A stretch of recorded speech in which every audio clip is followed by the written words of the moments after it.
2026వ సంవత్సరం మార్చి నెల 19 నుంచి పరాభవనామ సంవత్సరం ప్రారంభమైంది.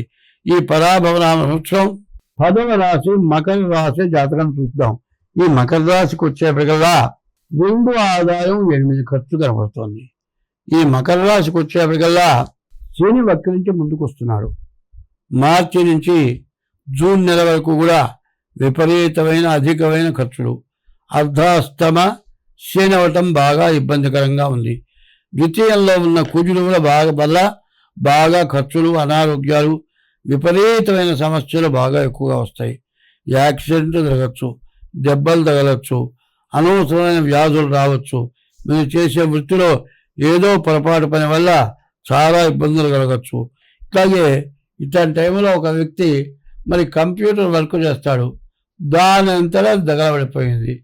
కరెంటు వోల్టేజ్ పెరిగిపోతే కూడా పోతుంది, నీ చేతిలో పోయింది కాబట్టి కంప్యూటర్ మొత్తం కట్టమన్నారు. వాడు ఏదో నెలవారీ జీతగాడు 70-80 వేలు కంప్యూటర్ ఎక్కడ తెచ్చి కట్టాల్సి వచ్చింది. అట్లాగే మనకు టైం బాగుండినప్పుడు అనవసరమైన బయట కూడా మన నెత్తిన పడతాయి. అటువంటి పరిస్థితులు రాకుండా ఈ జాతక మకర రాశి వాళ్ళు చాలా జాగ్రత్త పడాలి. ఎందుకంటే మే జూన్ నెల వరకు కూడా చాలా కష్టతరంగా కనపడుతోంది. కుజుడు వల్ల, శని వల్ల చాలా ఇబ్బందులు ఉన్నాయి. రవి, శుక్రుడు, బుధుడు బాగున్నాడు. వ్యాపారం చేసుకునే వాళ్ళకి బాగుంది, చదువుకునే వాళ్ళకు కూడా బాగానే ఉంది. విద్యా, ఉద్యోగం, విదేశయానం బాగుంది. ఏది ఏమైనా ముందుగా మీ డేట్ ఆఫ్ బర్త్ ద్వారా మీ జాతకం చూపించుకోవడం చాలా అవసరం. స్వస్తి. 2026వ సంవత్సరం మార్చి నెల 11వ రాశి కుంభరాశి.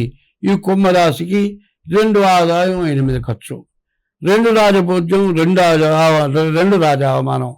మార్చి 19 నుంచి 2026 మార్చి 19 నుంచి 2027 మార్చి వరకు కూడా ఈ కుంభరాశి పరిస్థితి ఏమిటంటే ద్వితీయంలో శని ఉన్నాడు. ఇంకా సంవత్సరం 6 మాసాలు మాత్రం బాగా కష్టమైన టైము.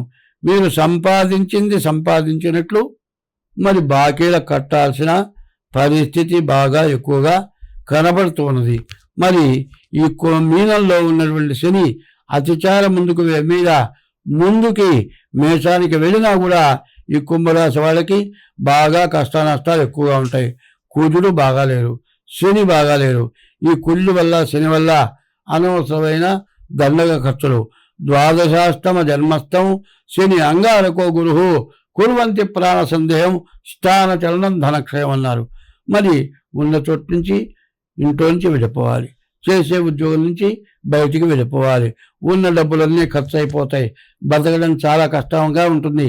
బతకటమా చావటమా అన్నంత బాధలు ఎక్కువగా ఉంటాయి. కాబట్టి ఈ కుంభరాశి వాళ్ళు చాలా జాగ్రత్తగా ఉంటే మంచిది. డేట్ ఆఫ్ బర్త్ ద్వారా జాతకం చూపించుకోండి. ప్రతి సోమవారం ఈశ్వరుడికి అభిషేకం చేయించుకోండి. ప్రతి శనివారం శనికి అభిషేకం చేయించుకోండి.